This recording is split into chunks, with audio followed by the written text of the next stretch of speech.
What have been your best and your worst trades?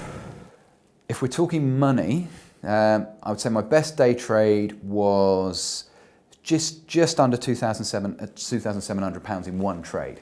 So I took the rest. I took the rest of the week off, and I know it sounds cliche, but it was like, well, I've had a big win. I'm going to stay away from the market.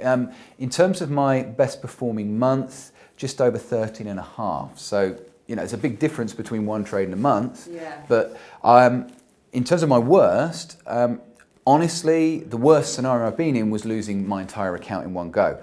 I can't remember, because I wasn't recording the trades, what my worst losing trade is. I mean, now my worst losing trade would have been that 5% trade, but that was out of my control, because every trade I lose, it's all structured. Yeah. Recently, I think the best performing one in the last few months was that DAX trade I was telling you about earlier, because not only did I trade it correctly and followed all my rules, it was one of those ones where the trade worked, the trend worked, and it worked 3 times, and it all just went really nice. And it looked pretty. Yeah, it did look very pretty, yeah. So what's the biggest gain that you've made, that 30%? Biggest gain over a year, over a period of time. I mean, biggest gain on a trade was I've had about 15% return on one trade, and I didn't give it all back in the next 5 trades, but it fluctuates. So I think in one trade, that was my biggest ever hit. And what was the biggest loss? Obviously the 5. Biggest loss recently would have been that 5% trade on US dollar Swiss franc, but that was nothing. I didn't do anything wrong. So as far as I'm concerned, that's just what it is. My biggest loss in any time period was the £5,000 in just under 2 months. Yeah. But again, I couldn't tell you what the biggest loss of the trades were during that time period, because I wasn't recording anything.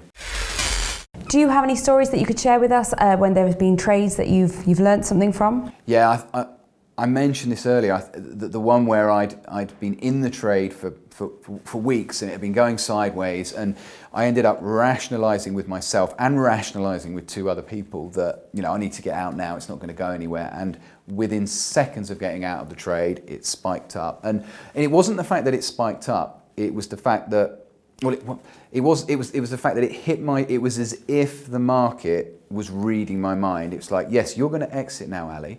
But I thought about this long and hard, and I thought, how many other traders were in a similar position? They've been hovering over the sell button, sold that position right there and then, and all those sell orders were taken up by a bigger player, and the market moved up.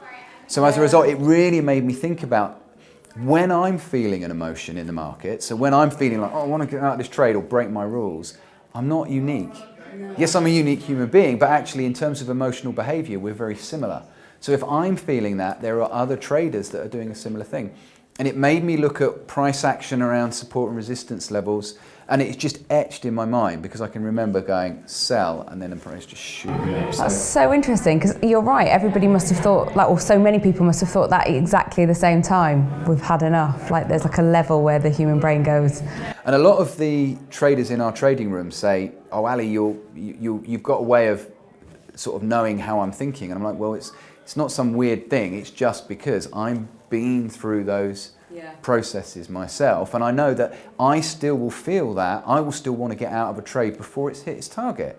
I'll still have that emotion, but that emotion's at a 1.5, whereas as a new trader, you're feeling that at a 10. Yeah. And I have the discipline, partly through experience and partly just through working on that process. I didn't used to have it, so that story's etched in my mind. I can remember when I wiped my first account out. I can remember sitting there, and I can also remember being the person that would, when people asked me about trading, I would tell them that trading was risky. You don't want to do it. I never said, I over-leveraged, I broke my rules, I'm risky. So I remember being the person that told that story.